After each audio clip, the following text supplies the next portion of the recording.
So take it Yeah, away. I can share my screen. Thanks, Michael. I appreciate it. And hello, everyone. Thank you for being here.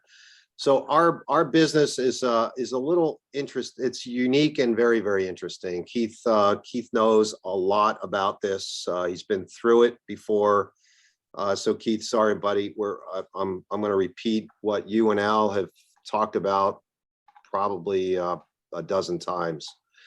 Our practice is called the Brand and Culture Alignment Toolkit, and what we do is we begin every process with asking an incorporating question. The incorporating question is a little different than most people hear, and it's a question that most people don't have the answer to.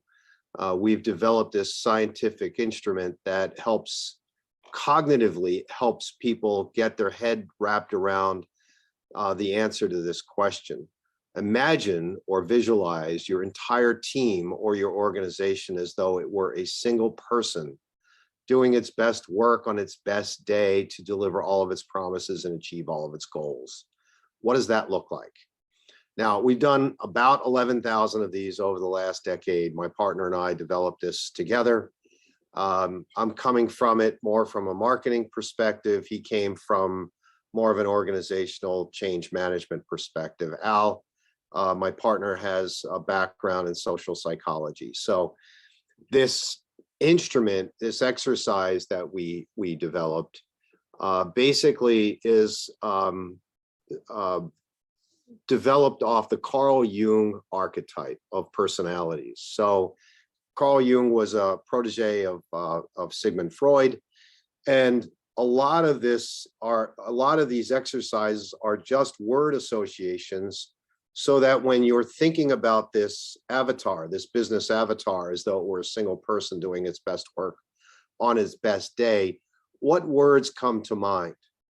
And I'm just going to share this one screen with you all right now, because this is really the most important part of this whole process.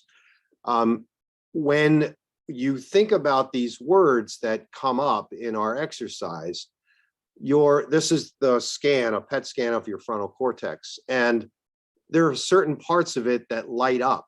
So there's the innovation quadrant, when you start to think of words like engaging and expressive and exciting and inspirational.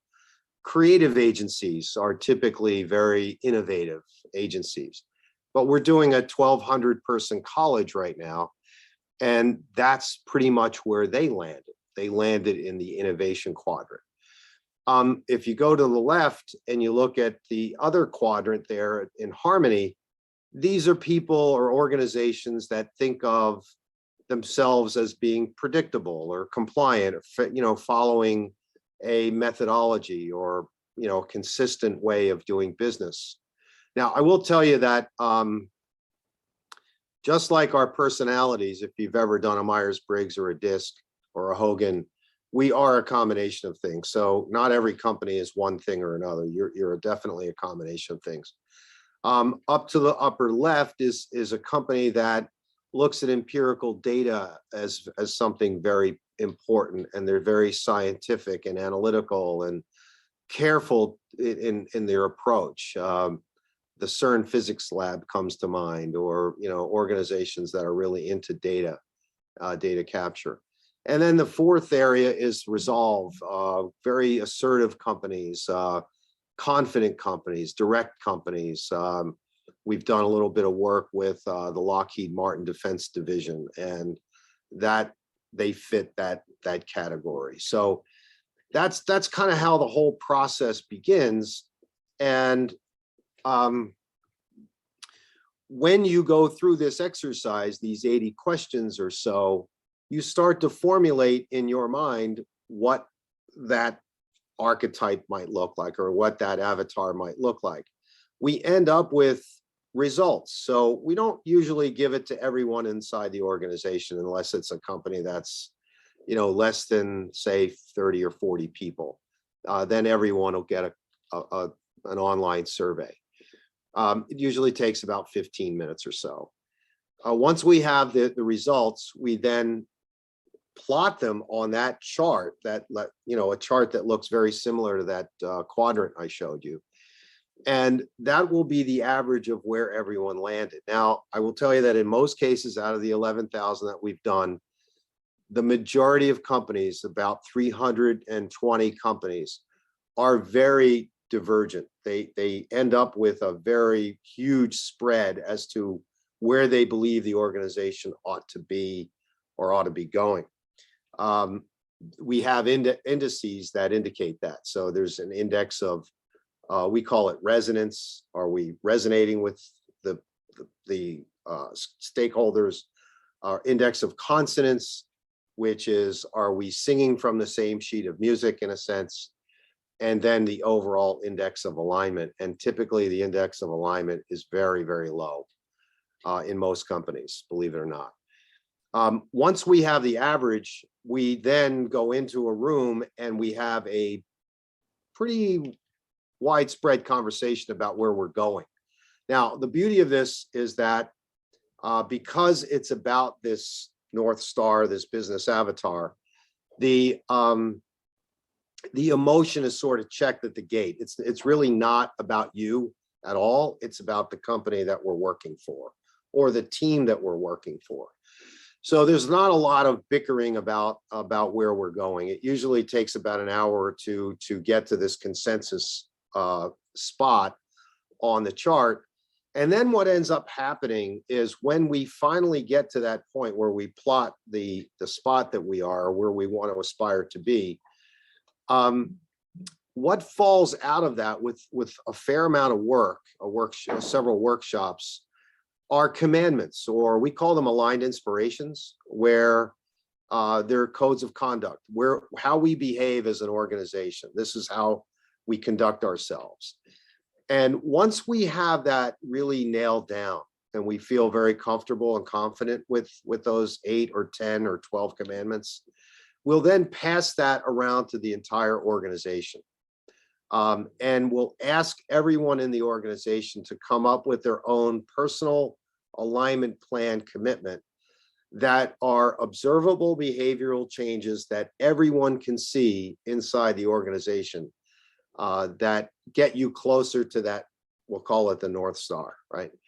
So that's how those behavioral changes begin. And we, as an organization, we will certify BCAT practitioners to help us coach the teams, because when it gets large, and you're trying to coach 100 or 200, in the case of the college, 1,200 people, we need teammates to do that. We can't do it ourselves. So we do have a scale, we do have an online organization that we're working with that will help scale this, but it's like a little reminder on your cell phone or something, like that Noom app for weight loss. It's something similar to that. It's a reminder that, hey, Mark or Mike or Keith, or, you promised to do these 2 or 3 things each and every day. How's that coming along?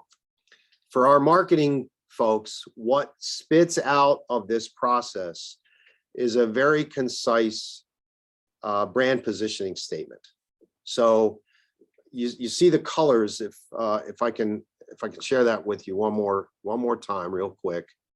If you see these colors, if you are primarily a yellow company, so an innovative company, the majority of the words in that brand positioning statement are going to be words like inspirational or transformative or engaging or exciting or expressive.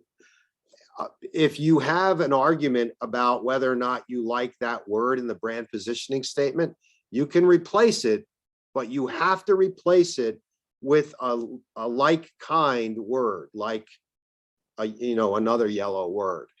So that's the beauty of this process. It's both, so it's very scientific, but we have to make sure we connect the head with the heart when we change what's going on inside the organization. And people ask, well, does this affect everyone? It affects everyone in the organization, operationally, administratively, financially, marketing, et cetera. So that's kind of how the process works. It is a it's ongoing, takes a while. Anytime behavioral change is to take place inside an organization, it could take, most of our contracts are at least 6 months, and most of them are much longer than that. Closing in on, 2 year, 24 months, or even 36 months. So, Michael, I know I'm getting close to the You time. have 4 minutes and 30 seconds left. I had a question, like what's typical size of the organizations you work with? You mentioned Lockheed Martin, obviously they're huge, but no, they're gigantic. Yeah, I mean, we honestly, we work with companies that are, when I was talking to Keith initially, we were working with smaller companies, but we try to stay in the at least 25 person company and up. And we're our real sweet spot on my whiteboard over here is between 25 and about 500 employees. We obviously go up above that every once in a while, but yeah, we're kind of in that mid-market range, because you don't want to end up with people that can't afford to do it, or they end up with they stop the process midstream. David has a question. See it? So David, most of the time, they'll say to you, the C-level executives will say to you, gee, there's a lot of passive aggressive behavior in the company, or gee, I feel like the culture in this place is a real mess. Everything's, misaligned or disjointed, or, we feel like we work in silos around here. I wish we could break down some of those silos. And so they're the kinds of things you hear inside the organization, if the CEO is willing to admit that. So, and then I'll ask a question every once in a while, like, do you guys think you're all rowing in the same direction? We're singing from the same sheet of music? And we get some pretty colorful answers to that question, which I'm not going to repeat. Barry has a question. Barry, you could either just chime in or put it in the chat. I'll chime in. I think it's too long to put in the chat. It's actually two questions, and forgive me if you talked about this and I missed it. The first one is, while a company might think of themselves as being an innovative company, there are certain departments in every company that need to be maybe more on the harmony quadrant, or more in a different quadrant. Like accounting, for instance, I would want them to behave a certain way and maybe different than marketing. So I guess, how do you reconcile that? And then the second question is, have you had enough experience with companies to be able to tell them that if you want to be successful in a certain category in 2022, you really need to live in this quadrant? And currently, maybe you live in a different quadrant and you need to do certain strategies to pull you into a more competitive and probably successful quadrant. Yeah, so first question first, Barry. There are subcultures inside departments within larger companies. And, there's a million, not a million, there's several examples I can give. We did a fair amount of work with Six Flags Entertainment, and we started out with their quality control department, and that was very blue. They were very precision oriented, but the overall park wanted to be basically an entertainment venue, right? So you go there and you have fun. So that the subculture was that we want to make sure, when people come here, they're safe, and we have to pay close attention to the details of that. But the overarching goal of the park is to have fun. So for the first time, and this happened a few years ago. So the first time, the people inside, out of the 16 people in the quality control department, they finally said, look, I can go out and talk to people, families in the park, and jot things down and tell them what I do, and, make sure that they understand that. But, we're here for fun. And then the second question is, the answer to that question is, we allow them to tell us where they want to go. And in each of those cases, whether you're 2022 or, 10 years ago when we first started, there are a lot of behavioral changes that can take place that make you a company that cares about its purpose. This is really about the soul of the company, right? So, the only way you're going to become successful is that if you stand for something, and they have to stand for something. And most companies, really are, unfortunately, they're all over the place. They're just, there's no guidance system. So I will take one more question because we're out of time, but who was it that had a question? Somebody raised their, I Tim. can just, Tim ahead. did, yeah. yeah.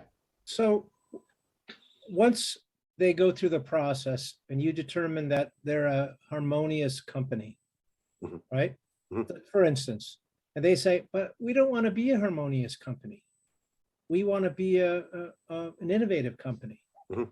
Does that happen? Oh yeah, happens all the time. We just went through that the other day. And that, so where But- they but landed. But maybe they should be a harmonious company. Well, we're this organization that we worked with last week. They're a gigantic foundation, and they're basically a scientific foundation, but they change people's lives, Tim. So when they initially did the survey, there were 39 participants, and they were very precision oriented because they're scientists.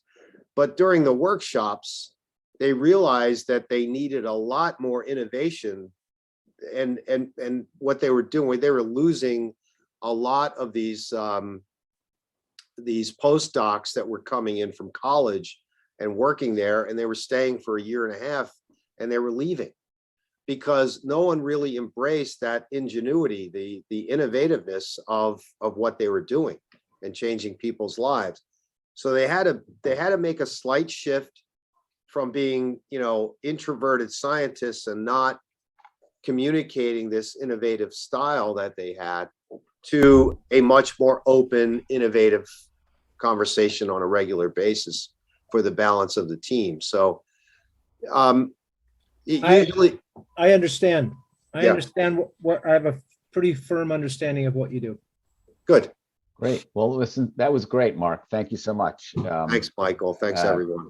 What Mark does is certainly unusual among the members of the group. It's obviously more than just marketing.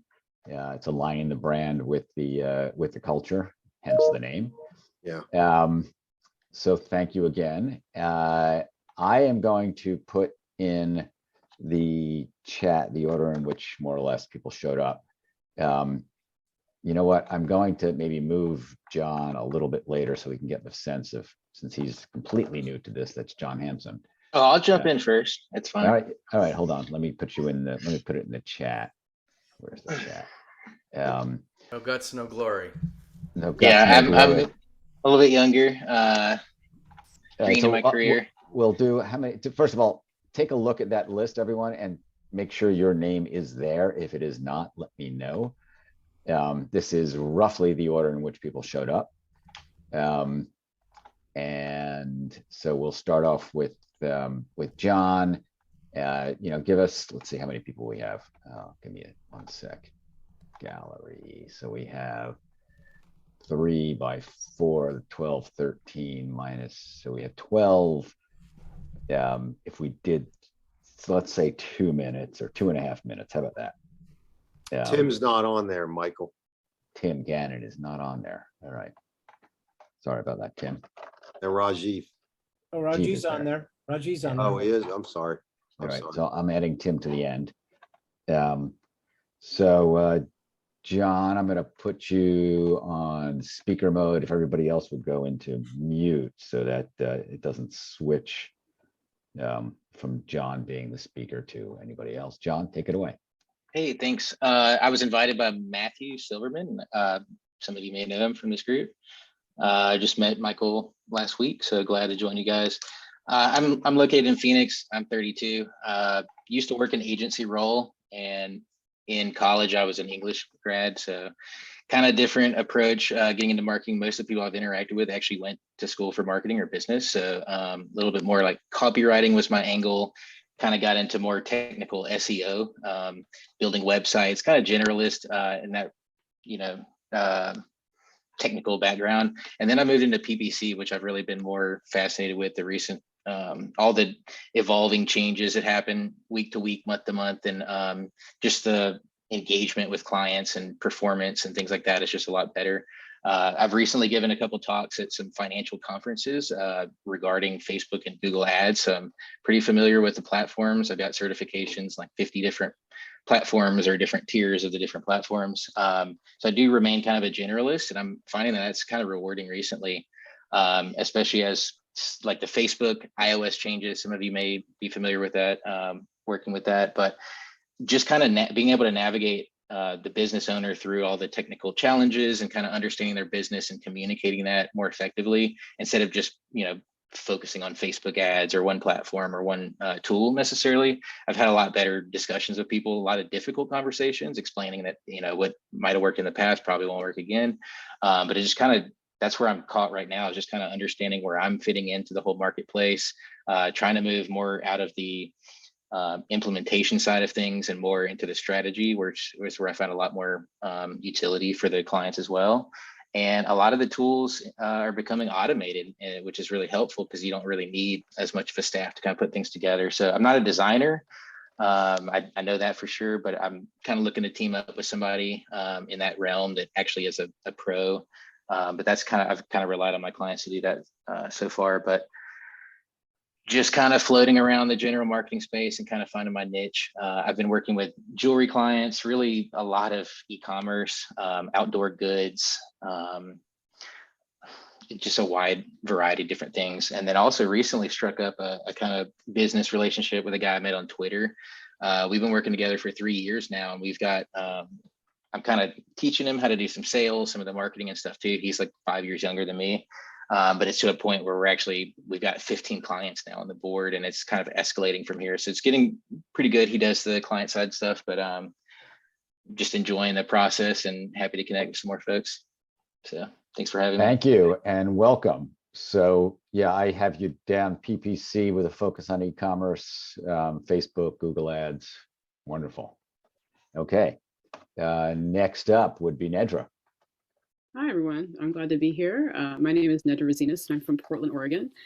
And my background is actually in web design. I had a web design agency for over 16 years and just recently shut that down in the fall because what I was seeing was I was talking to clients, and the website was just one little part of the picture. They wanted to talk about all these other marketing aspects. And the conversation kept going there over and over. I went to conferences and met with clients and prospective people, and so it became obvious that I'm like, okay, I need to switch gears and become more of a marketing strategist.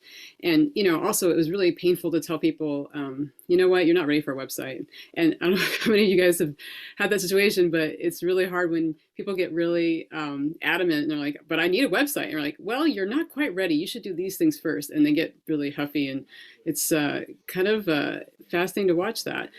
So what I love doing now is I love providing a 90-day custom marketing roadmap for my clients to help them know what to do for the next 90 days beyond with their marketing, because I see one or two things happening. I work with lots of solo-based entrepreneurs that are just kind of like going in circles. They either they're sporadically marketing themselves, like randomly throwing things on social media, randomly sending out emails, not really having any kind of structure to it or thought, or they are just thinking about their marketing and they're just sitting there spinning in it, thinking, oh, I should do this, I should do that, or shiny object syndrome, I should do that, I should do that. And there's a lot of shoulds, right? And so they just sit there and don't know what to do. So I'm able to help them kind of parse this all out, realign their values with their business, and see if there's some marketing activities that, a lot of them are suffering from social media burnout. Like that's a pretty big thing. I remember starting to see that around early spring last year with one of my clients who was a professional stylist, and talk about some really intense stuff happening on Instagram within her industry, and having to have that whole perfectionism comparison thing. And we working with her, it was easy to discover that she was really good in person and having in-person networking and tapping into her own community and kind of that low-hanging fruit. So I'm there to help people kind of open up their minds and hearts in a sense to be like, you know what, you don't have to do everything on social media. You can do other things. You can use it as a tool. It doesn't have to over consume you, because I see people just spending hours a day, and it mixes in with their entertainment and their life and everything. All of a sudden it's just like they're just completely like fried. So I'm actually going to be doing a really great marketing without social media series next month, three workshops that we'll talk about that, and I'll post it in the chat. So anyway, it's great to talk to you all about these different types of marketing challenges. Very cool. And yeah, let me know about your workshops. I could certainly post them and promote them to the group. Thanks, Michael. Absolutely. Thank you. Mark Harry, you're up. Hello, everyone. I'm Mark Harry, SEO Game here in Salt Lake City. I want to I'm looking at the gallery shot here, everyone here. There's Timothy, who I had a meeting with. There's Scott and Keith. Thank you. David, who introduced me to this group, and Michael for letting me present. And then there's Nedra just speaking. I get a chance to meet with her on a one-to-one this Thursday. So thank you. And Lynn for connecting on LinkedIn. How are you? I just want to say I'm grateful for being able to be a part of this group. I've been running a marketing company since 1996, and I realized I was in a competitive space at SEO Game. Have it the word SEO, right? Everybody's now an SEO 14 years ago. So I did my big pivot, and I took that chance, and I fired all my clients. So what does that mean? I just no longer started working directly with customers, the plumbers, the dentists that I had as clients at that time. But instead, I was experimenting with 30-day trials, and I was experimenting already and working behind the scenes for several digital marketing agencies, and they called that white label. 14 years ago, I just jumped into it. I thought that was the greatest thing. And white label just simply means I get behind the scenes and just be the digital marketing's wingman and get the results. And since then, I still have clients 14 years ago that have stuck with me. Digital marketers who continually grow, always are throwing me a website once a week or once a month saying, hey, what's the chance of getting this one started? And so I extend like 30-day trials for these digital marketers, and we get the results, and it's a partnership, and I love that strategy. So I want to just talk a little bit about the recent change I've seen in the SEO world, which is niche marketing companies. And so I'd love to have a referral from a niche marketing company, somebody in the chiropractic space, dental, lawyer, who's really looking to just grow, because I've been able to grow really well with those types of agencies, digital marketing agencies that are just focused strictly on dental marketing, and just be the guy that offers the 30-day trials for every website that deserves to be number one. Anyway, thank you, Michael, for the opportunity to. Absolutely. There are a few people in the group that are very focused. Stacy. I met with her yesterday. Okay. Oh, good. Okay. We had a great conversation. She's wonderful. Yeah, she's in the legal space. And also there's a member who came on a couple times, Bob Heyman, who, an older guy who claims, and I don't know why I would think otherwise, to have actually coined the term SEO. So he might be a good connection for you. I love that. All right. I've been in this business since 1996. And so I could just, I would just have a conversation. We could just sit there and just talk. I'm sure. Yeah. He's out in the West Coast too. So closer time zone. Awesome. Barry. Thank you. Barry, you're up. Thanks, Michael, and thank you for organizing this as always. So, hey everyone, I'm Barry Lowenthal. I am going through a transition right now, and career transition, that is. And I've been meeting with a lot of people, which has been really great. I'm back in New York now for a couple of weeks, and I've been talking to a lot of people, which has been really exciting and satisfying. I had one conversation with a VC that I think has sort of focused me a little bit. I think that, you know, I've spent a long time in agencies, running agencies and running big clients. And, you know, the longer you spend in the business, the further you get away from your craft. And my craft is media planning and buying and creative collaboration. And that's the part of the business that I really love doing. And what I thought was really exciting is, you know, when you get connected to a VC and you can help their portfolio companies accelerate growth by helping them refine their marketing programs, their go-to-market strategies, how they talk about their business, you know, their messaging strategies, all of those kinds of things are really exciting.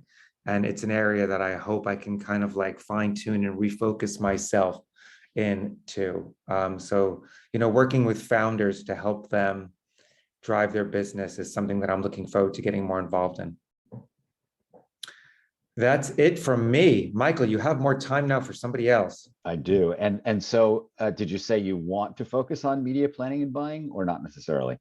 Not necessarily. I mean, thankfully I've had a lot of experience with all marketing functions, and I think that I can help startups in particular with all of their marketing needs. Okay.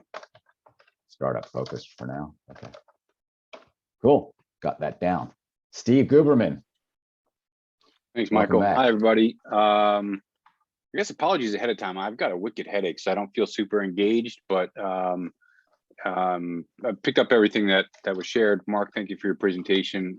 Absolutely love nerding out on that kind of stuff, whether it's, you know, disc or, you know, and any other things like that. So I guess similar to most people, you know, a lot of us, well, not Mark, who's been doing what he's been doing for 1,000 years in the SEO space, but I've also had a shift. I am 20 years of agency experience. I owned my own agency, similar to Nedra, and hung it up after an acquisition.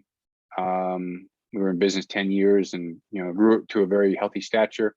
Went through an acquisition, spent 5 years at the new agency, building out their creative and digital teams and learning more about marketing as opposed to, you know, the branding and design side of things. So taking that, you know, more well-rounded experience, I had a brilliant idea just before COVID that I would go brand side and eventually retire out as a CMO somewhere. And I was quickly reminded why I don't like corporate America. So I lasted 8 months, which is like 7 months past the expiration date. And the past 18 months, I've been working as a coach specifically for agency owners. I kind of fell in this through some interviewing and discussions with friends who own agencies around the country. As they were, you know, I'm going to drop the P word, as they were pivoting through COVID, I was tapped to help them figure out strategy and tools and you know, new biz dev methods. And so it just turned into, hey, I can do this coaching thing. I don't typically use the word coach, more of an accountability or advisor to owners of creative digital marketing agencies. Most recently, I've been helping a lot of them figure out growth strategies because hiring is really a challenge, helping them figure out better profitability and pricing structures. And I think somebody was talking about acquisition earlier. So working with actually 2 different agencies right now who want to grow through acquisition, helping them figure out what kind of agency they want to pick up on. So I do a lot of one-on-one coaching as well as I facilitate 2 agency mastermind groups with agency owners from around the country. So a lot of fun, really, truly grateful, like, to have been able to work with so many agency owners in the past 18 months. And then the other thing I do similar, you know, what goes on here is, you know, I probably have half the network that Michael's got, but just if there's resources that people need, if John's growing his business or, you know, Barry's trying to figure out what's next, you know, I've got a deep Rolodex and I absolutely love making connections. It's, you know, I had a lunch club call today and I didn't realize that it kept track of how many people you lunch club with. And it was the guy's first lunch club ever. And I was so excited to like be his first. Kind of felt like romantic in some kind of way, but he was like, you've done 153 of these things. And I had no idea how many I had done, but I've kept track. I've helped 3 people's kids get internships. I've helped 2 people get jobs. And I've connected countless of people. And I don't know, I just love that. To me, that's the whole point of having relationships intentionally. So I'll drop my info if I can help anybody in any way. I'm always, here for a one-on-one or a chat or an introduction or whatever. Also, my LinkedIn connections are wide open on purpose. So that's it. Good to see Thank you you, all. Steve. Thanks. Yeah, Steve is a great resource. I see he's very active on, I think I've certainly on Mosaic and Serial Marketers maybe as well, or no? Yes. Okay, David Libby, you are up. Yeah, that's where I thought I recognized your name, Steve, from Serial Marketers. There we go. We're all connected by 6 degrees, or we all know Kevin Bacon, or we knew Kevin Bacon. I never met Kevin Bacon, but I worked in the entertainment industry for the first part of my career. We did PR for, where we were publicists for James Earl Jones and Shirley MacLaine and Halle Berry. We launched her career, and then I was recruited up to the Bay Area to work with Steve Jobs and Pixar and launched Bug's Life and Toy Story 2. I looked at Behind You, Nedra, and see, Princess Leia and think, if Star Wars was where it was today, I would have been working on Star Wars and not Star Trek. So I have Star Trek Next Generation was one of my, well, the 2 actors was one of my clients, but I graduated from the entertainment industry thanks to Steve Jobs, and he taught me how to build narratives for companies that want to get to their next stages. And so we now accelerate startups to their exits. That's what 2Pins does. I have been doing public relations for the last 28 years. And basically, PR has really changed. I think a lot of you know traditional public relations, right? You know that you can get yourself or your company into a magazine or an online publication or on television. And so what I'm trying to teach these startup executives that we're working with is that now it's kind of stakeholder communications and traditional communications and all, social media marketing, they're all kind of coming together. And the reason they are is because everybody's got these wonderful contacts to share information, right? And so if I'm helping you get your company into a publication, if you're the executive, you should be sharing it to your best stakeholders. You should be connecting with folks, who have email newsletters who are also your following, or let me know how I can help you get into those email newsletters. Anyways, I wanted to throw that little helpful tip out there because I think PR is just kind of flat. It has been very flat lately, and we have to kind of think there's a lot more ways to connect with people these days, even through, like Slack channels or like, the TRM network. There's a lot of ways to keep communicating. And this is the best way, I think, because, when I think about, who I'm going to refer to, a prospective client for SEO, I'm going to refer Mark because I see Mark every single week, right? And that's how it works. I get emails every multiple times, actually, a week from Nedra. And so when I'm looking about marketing, I'm like, Nedra's my go-to person. And I've even, reached out to her and asked her for help and refer business to her. So this is the best way, one of the best ways, if not the best way, to really keep in contact with folks. I love Lunch Club too. I wish I could say I had 53 meetings in the last how many months, but I don't know. I think once or twice a week is just enough for me. And yeah, anytime I can help someone, get to the next stage and get some sort of internship or opportunity, God bless. That is really what I'm here for at the end of the day. So thanks, everybody. Good to see you, Michael. Thank you for this. Thank you, of course. And I don't know, I think I commented last time you were wearing a shirt that matched the background. I don't know if it's the same shirt. I assume you do wash once a week or something, but I won't get into that. It's dry clean, and it could be the same shirt. It could be, I could have multiple of the same background shirts, got to stay on brand. You got to stay on brand. It's a nice sort of rusty orange color. It's very It is nice. my favorite shirt. You might see it next week too. All right. Be forewarned. We don't want anything that clashes We with the do back, record this. with the painting back in the back. I've seen your style guide, David. It does fit. All Thank right, very cool. Scott Lang, you're up. Scott, take yourself out. A very apropos beginning. Before I talk about Europe and my most recent foray into Europe for business development, let me just say again what a privilege it is to be back as frequently as I can. This week again, to see so many people that I've already made connections with, which I won't name because it's most of you. And for those of you I haven't, I hope to. Mark, the presentation was very stimulating in terms of my thought process, and I hope I have an opportunity to reach out to you to maybe do something. But I'm not working with large enterprise companies, so at this point in time in my life, maybe something will come up again like that. For most of you, I think you already know me and what I do, which is, essentially a lot of dot connecting. That's what I call it. And David, what you were talking, Steve, I mean, what you were talking about regarding connecting people is something that I really enjoy myself, so I can relate to that. So I do a few different things. It's really my LinkedIn site would tell you it's about partnerships and marketing solutions. Having grown up in the advertising agency business and then went out to start a televised music company. We were like MTV, but just smaller back in those days. And then on to working in a different industry in the sports marketing field for the last 25 years. The thing that really excited me was really, if you don't own it, sell it. So I was really fundraising.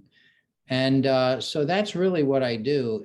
And most of the problems that businesses have is in one way or another is generating revenue. So whether it's digital marketing and trying to generate, more e-commerce, or whether it's a grant for the Greater New York Chamber of Commerce, or whether it's a entrepreneur development program and a cohort of entrepreneurs at UPS. These are just some of my clients. Or a new Italian company that's going to be shipping some Italian food products in that's been on hold due to COVID, now getting ready to start up. Or a company that is in the supplements and homeopathic remedies, also in Italy, that wants to start up in the United States. All of these are really about, to me, the way I look at it, partnerships and alliances. You can't be, the old metaphor, no man's an island. As a business, you've got to have these other business relationships, and you've got to create connections and relationships with your consumers, with other businesses, your channel, et cetera. So I work across all these different challenge areas. I call them, usually is a problem to solve, and I come in and solve it. The one person I haven't spoken to, their focus is Barry, because I spent a lot of my life in media.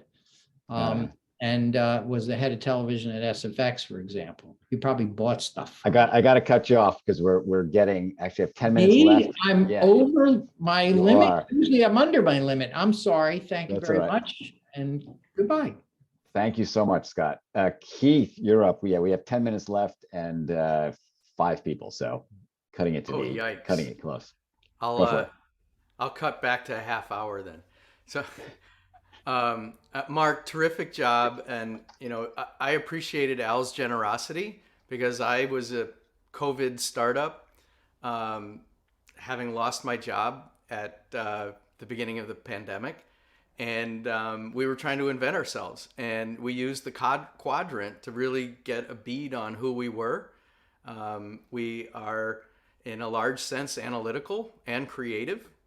And we really believe in teamwork, and all 3 of those kind of were counter to that organization that wanted to grow and with authority. And so our brand that you now see on our website is reflected by some of the learnings that Al provided, and it was out of taking the survey. So huge kudos. I learned a lot. I learned that it was too long to take a client through that and do what I do. So I'm a CMO by training.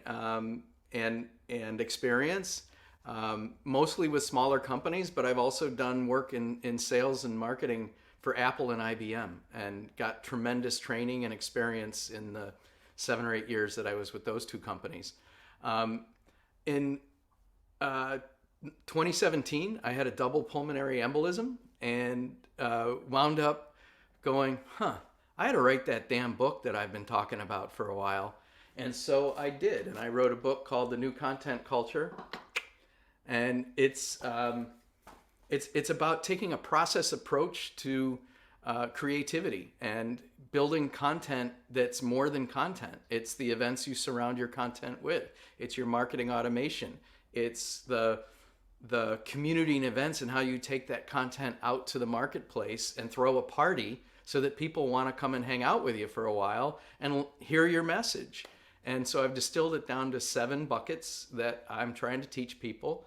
And what we do, thanks to Mark and my one-on-one conversation with you, Mark, is we help people get found for the things and the words and the concepts that their customers are searching for, and create a great experience once they connect.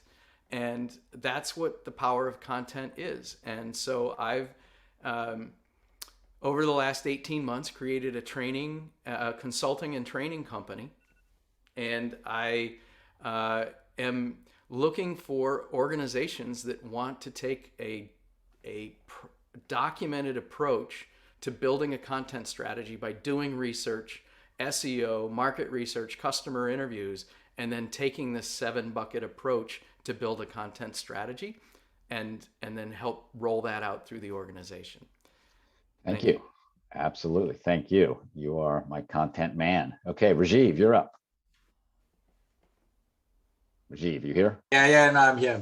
Go for it. You kind of caught me like mid-thought. I was like in the middle of doing something, and then I was like, oh, okay, fine, I'm on. Okay, hi everyone. My name is Rajiv. For those that don't know, I work in reputation management. Now, what that means, like our tagline says, be seen or not be seen. So the be seen part of it is, like SEO on steroids. You guys already know that. The part that you may not know is the reverse of that, which is the not be seen. So you might say, Rajiv, all this thing about SEO, being seen and everything, I get it. But why would anyone not want to be seen? The answer is that if you have some misinformation connected to you personally, or your brand, or your organization, or your significant other, or even your dog, chances are you might want that removed from Google before it starts to cloud the perception that people have of you.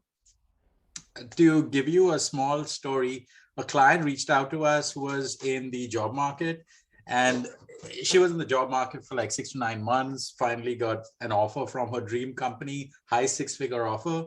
And then the company retracted the offer, and she learned from the executive recruiter that they thought she was a criminal. Like, huh? What? That sounds kind of bizarre. They Googled her, and what they saw was somebody that looked like her, had the same first name. They were both blonde. And that person that they saw has a criminal background. And they assumed that she has a criminal background.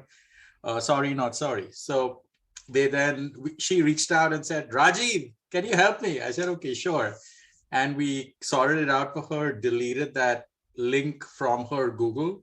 And so it's not that link was from New York Post, New York Times, alleging that she defrauded someone or, swindled someone or bilked someone.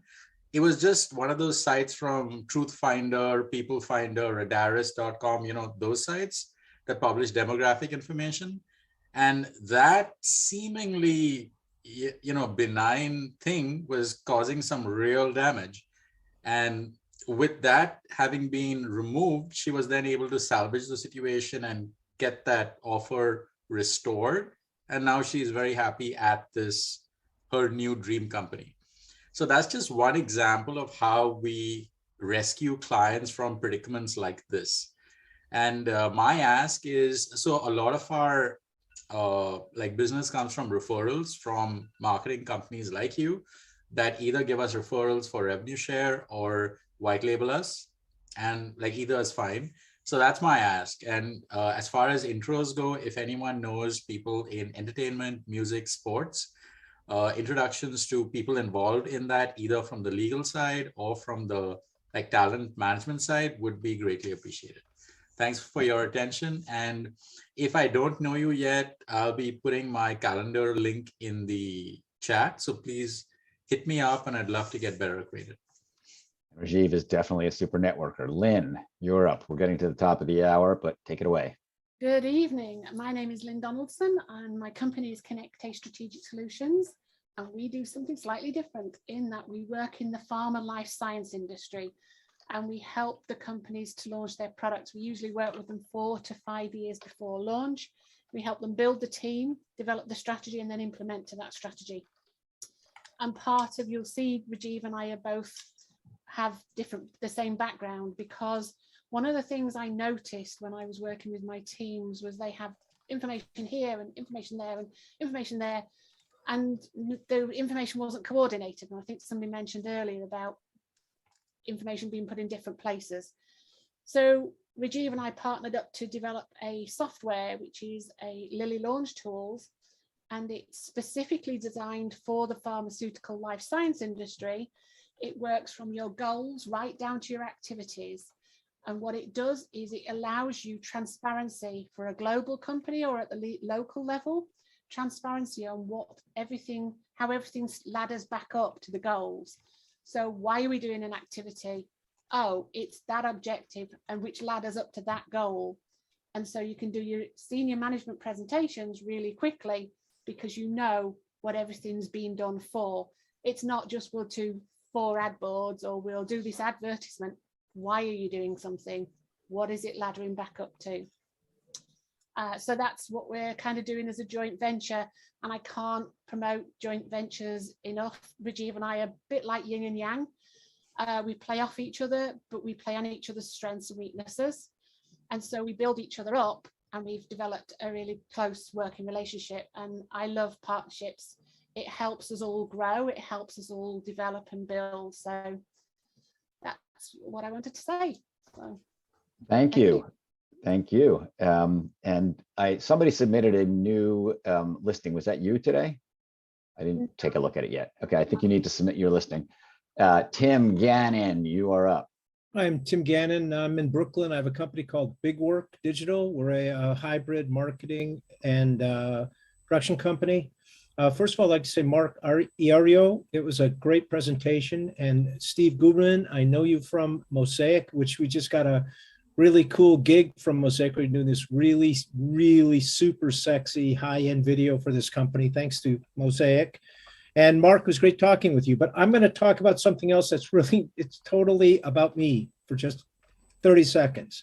I'm almost was screenwriter, and Dan Truly, who's one of the EPs, executive producers of Blue Bloods and one of the writers, and also from SVU, he liked my project and my script so much, he's turning it over to his manager. And right now, Innovative Artists is deciding whether or not they're going to pick me up as a client. So, as I remind my wife, I'm not a complete hack. So that all came in the last 2 days. Both came in. So doesn't mean it's going to happen. It just means it's the steps that you have to go through. They're happening. Congratulations. Yeah, it's a TV script, right? For yeah, it's a three season, eight episodes per, and I wrote the entire pitch Bible, the pilot episode, and it's really I like it. Congratulations. Congratulations. I'll try to get in a minute or two of my own. Yes, congratulations. So even though we're over the hour, I'm Michael Bendit. Most of you, of course, know me. My core business is representing software development teams. And a lot of what we do is for the marketing world. We partner really well with agencies, digital marketing agencies that don't always have those resources in-house, or they just don't want to manage that, the actual building of the website or the mobile application or the e-commerce site. They want to do the design, they want to do the strategy, they want to do the SEO, whatever. But they're just not into getting their hands dirty with the code. And I can understand that it's not easy work. But my teams, that's what we do. We focus on the technology implementation. We do have design capabilities, but we work really well with agencies that need to outsource some of that work, often because they don't have the skills in-house, or because they're couple of programmers they have are just working already 16-hour days. And so something comes their way that they just can't handle, but they don't want to turn it down. So people come to me and say, Michael, do you have a team that does XYZ, works with this platform or that platform? And I set myself up. So certainly in the marketing world, in the target that I pursue, I can say yes, 85, 90% of the time. Can't say I win all of those, but I win a good portion of them because unlike a lot of companies that you would go to directly, I'm doing a match across a pretty broad range of capabilities. And so I'm typically better at matching the team with against the need. So great intros for me are those small digital marketing agencies, designers, et cetera. And always great having you all here and seeing those smiling faces once a week. Sorry again for running over. I'll be careful next time not to give people more time than will add up to the full hour. And thank you, Mark Iorio, for your presentation. Thank you. We do have more slots. Next week, I think, is taken, but the week after that is not.